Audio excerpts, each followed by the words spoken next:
Hello chess fans, in today's video I'm going to share a game I played. So this is round 4 of the Canadian Open. After winning the last game I got paired up, so let's see what happened. So my opponent decided to play e4, and throughout this tournament I decided I was just going to play stuff that I don't really play very often, and I decided to play e6.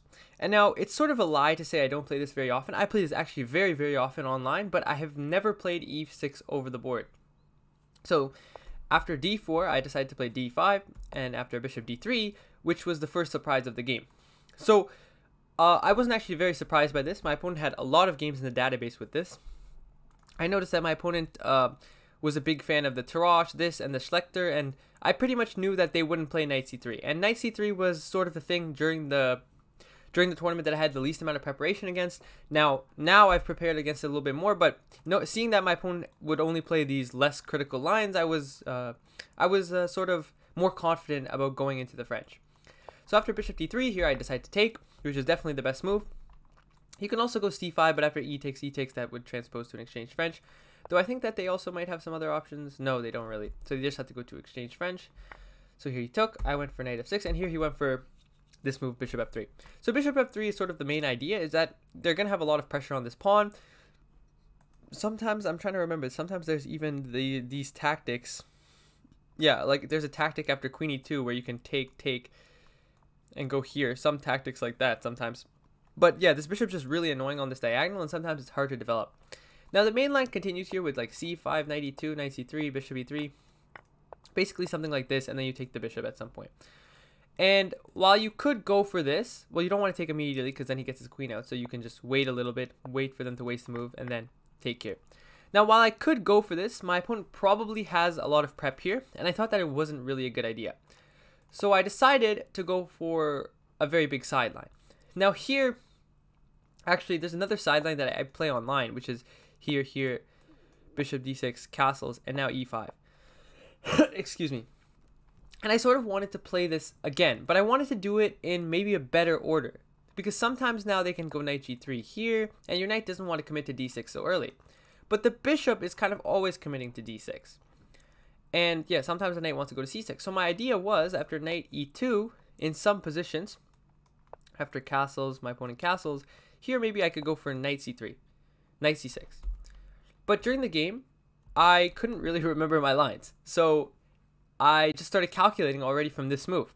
So this is probably a bad thing that, yeah, there's a lot of different move orders with knight c3, knight e2, castles, there's bishop e3 ideas. I had a lot of prep against all these different moves.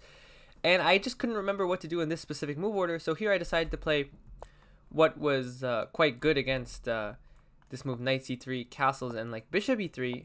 This move e5 is very strong, but against what he did, e5 is a lot less strong. Apparently here I should have gone for c5 with the idea that if takes, this endgame is sort of good for me. The central majority is going to start pushing up the board. And if he continues to go for here, I can take, and go for a6, and the queen comes to c7, and after e4, e5, like my position is again very nice. Okay, but I decided to go for this move e5. Here he went for knight c3.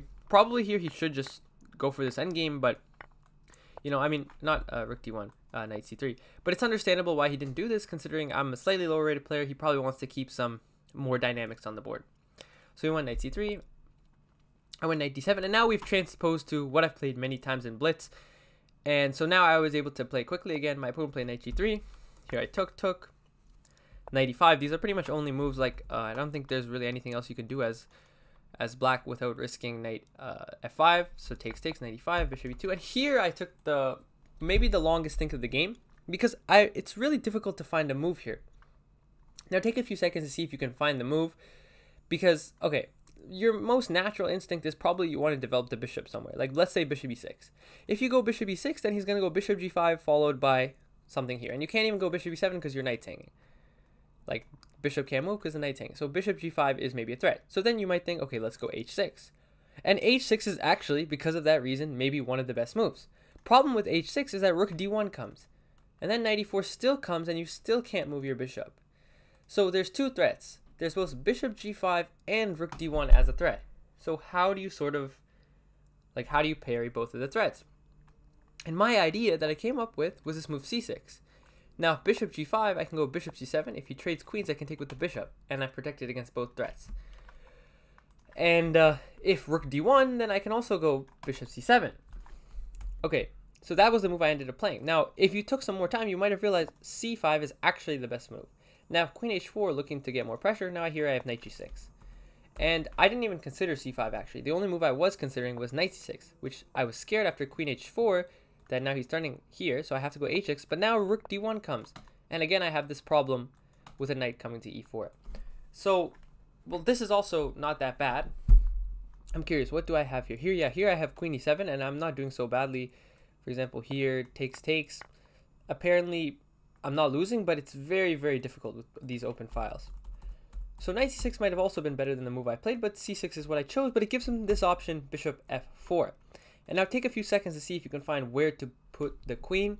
Now, in the game, I thought one of these moves was actually just a blunder. It turns out it's not a blunder, but it is significantly worse than the other one. So yeah, if you took your time, don't be tricked by the fact that I put a circle here. The actual best move is queen e7. Now, queen c7 would be a bad move. And the idea of queen c7 is, okay, queen c7, in a lot of lines you have knight f3 with this capture, right? Because after he takes back, you take the bishop.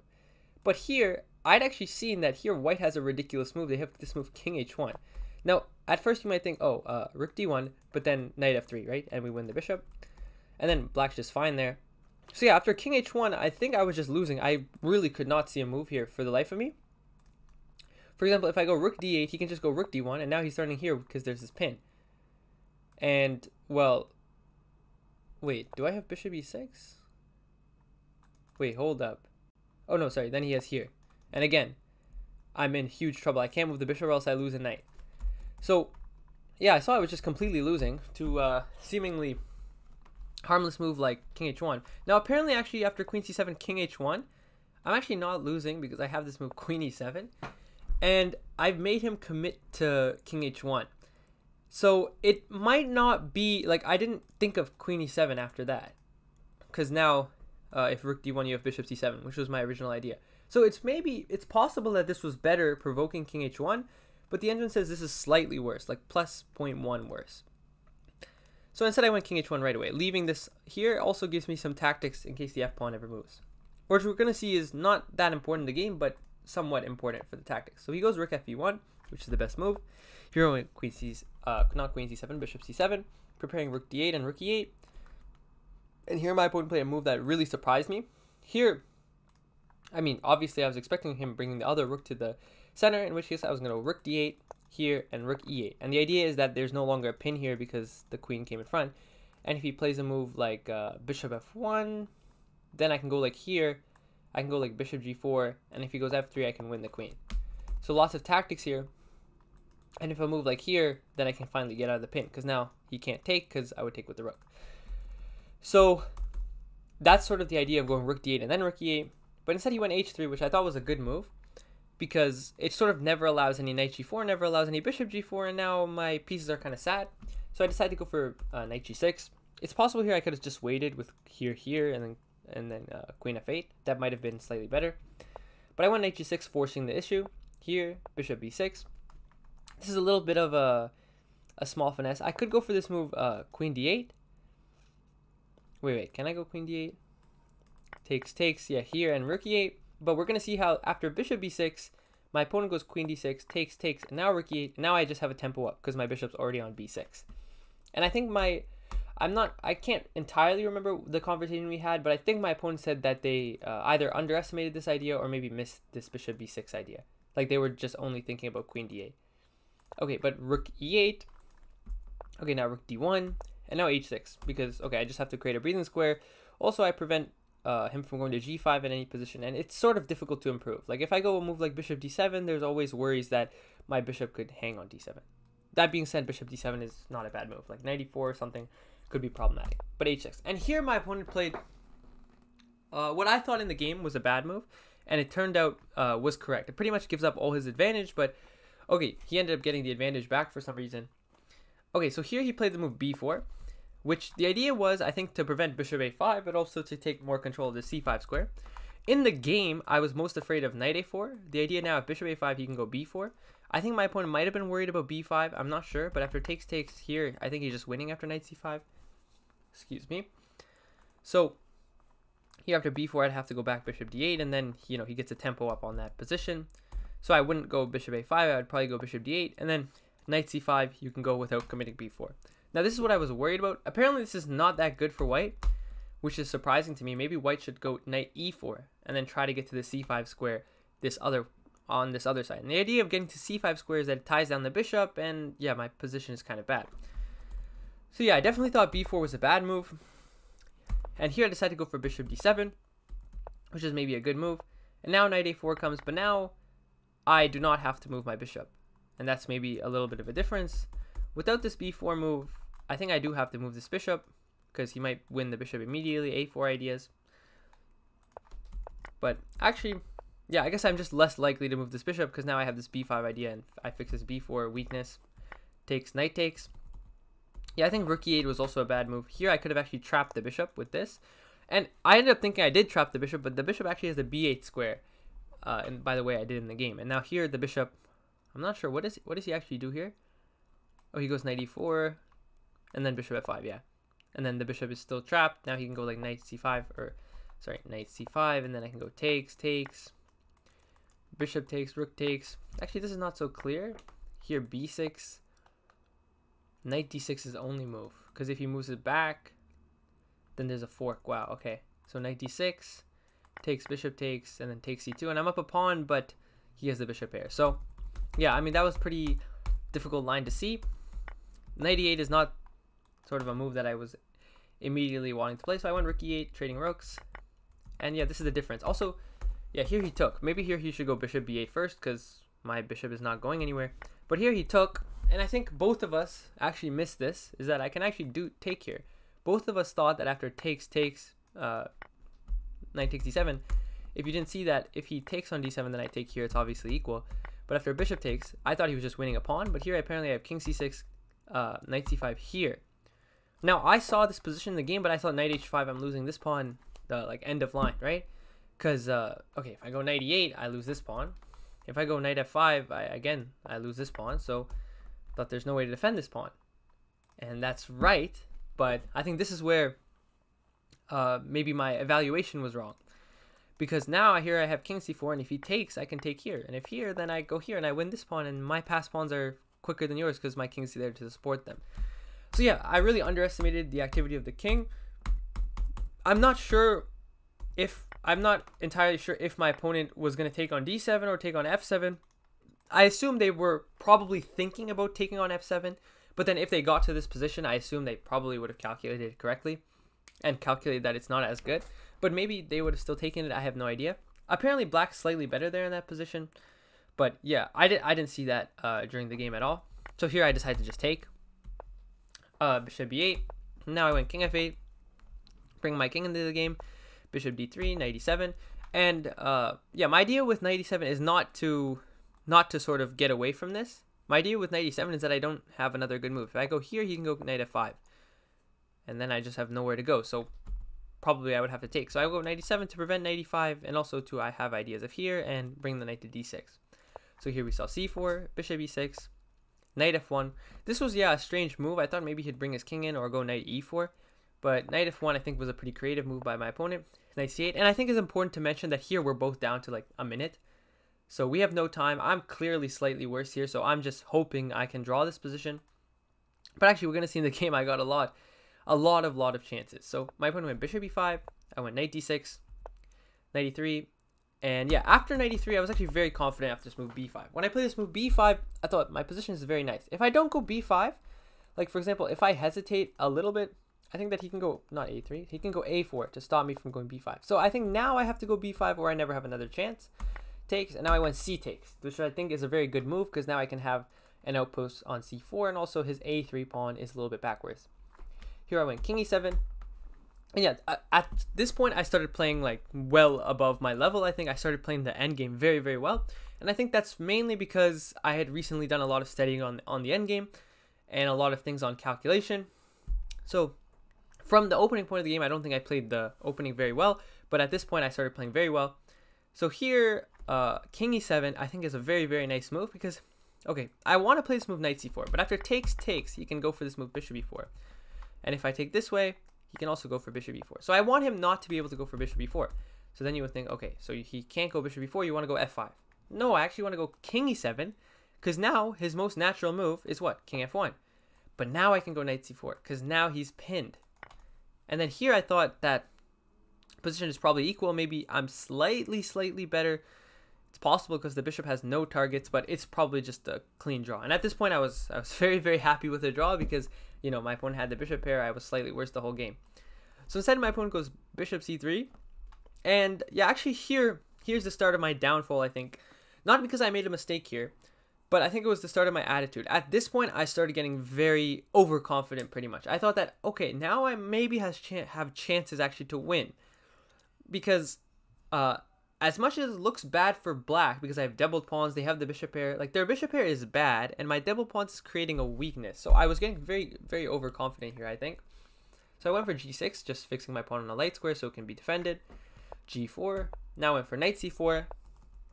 And now, okay, if takes, I'm trying to remember. Yeah, I have knight d6 with a double attack, so he probably shouldn't do that.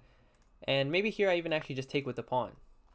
It's all possible, but after here, bishop g2, for example, something like this, like, I think the position is actually better for me. So he didn't take, he went knight c2, and then I went knight f6. Now I prevent bishop e4, but I also want to go knight d5, bishop d4, getting out of the way of knight d5. Now I go h5, prodding for more weaknesses. If takes, I was going to take with the knight. Bishop e4 again, I'm not worried. Or actually, wait, does he have bishop c5? Oh no, sorry, I have b6. Okay, so, yeah, f3. Now I went knight d5, again, bringing more pieces in the game. Now I also have knight f4 with a threat. G takes. Now here, if I go knight f4, which could have been a huge blunder, he has h6. And after take, he has h7. I have no way to stop the pawn. So don't play knight f4, which looks at first like a fork. Here I took back. And here my opponent went king h2. And here I actually thought, like, I was much better. Like, here I thought I was close to winning. Now it's actually just equal. But yeah, here I was getting way too overconfident, clearly. Way too optimistic, and way too much thinking that I deserved to win. I thought that I played the defense really well, I thought. Which actually is quite true. I did play the defense incredibly accurately.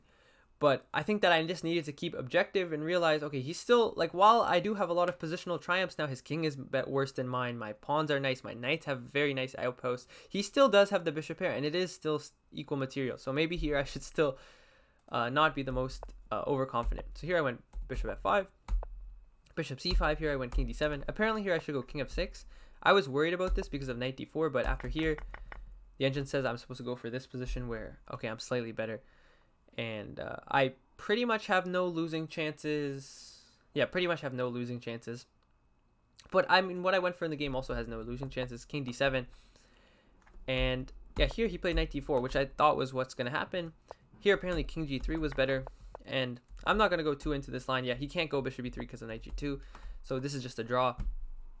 But yeah, I'm not going to go into this line because, I mean, okay, yeah, he can't move his knight actually because of here. So it's just pretty difficult to see this line, I thought, as white. Like, knight d4 looks a lot more natural.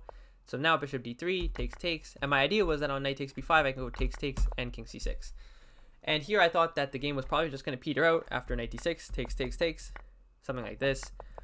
This is just a sample line. Here I have to play f6 or else I lose, because after takes here, I win the pawn. And if king g6 now, I can come back with a check and then go g4, and it's just a draw. So yeah, that's probably what should have happened. Instead, my opponent went knight d6.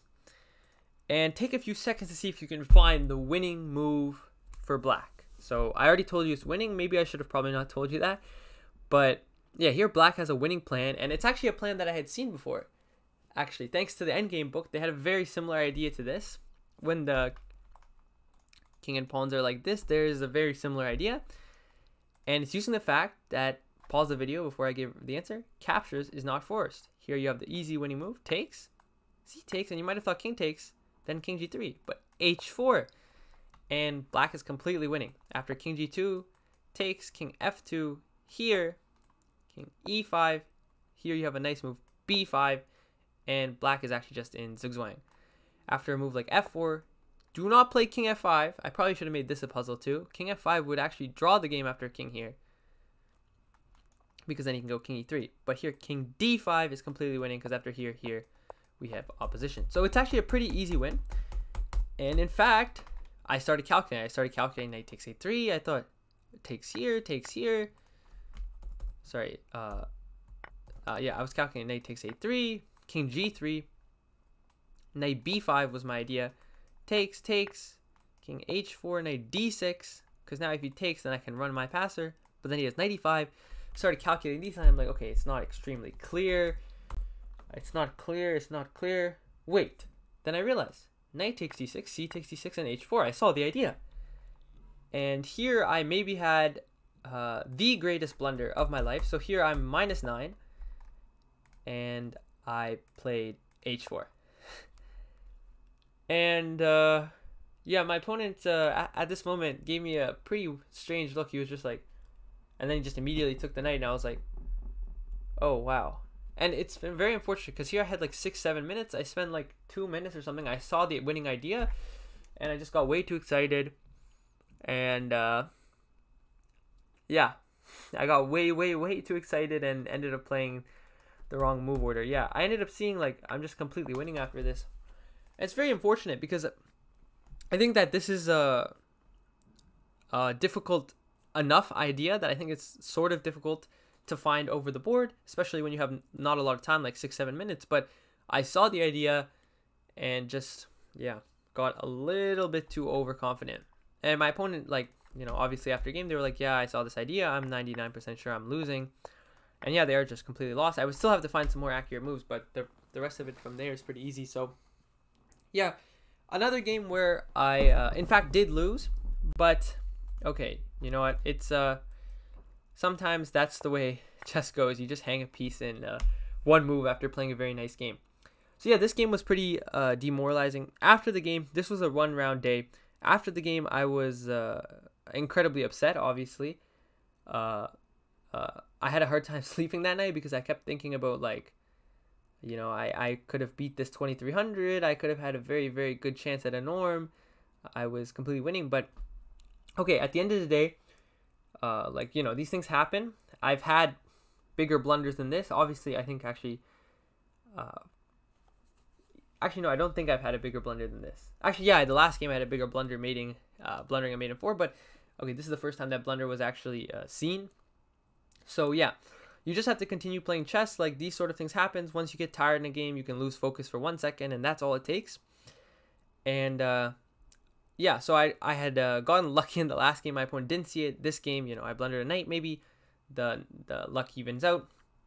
So now at this point, I'm probably down maybe like 5 points.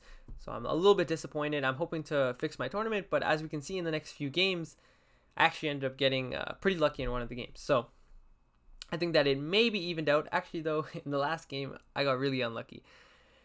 So yeah, that's the end of today's video, guys. If you like the video, please remember to like and subscribe. And just remember that if you ever blunder, if you're like below my rating, if you're below 2200, like, this things happens even at a very high level. Like, these things even happen to IMs, these things happen to GMs, these things happen to everyone. They blunder. That's just part of chess, and that's just, you know, we got to take our chances when we get them. So yeah, that's in today's video, guys. I'll see you guys in the next one.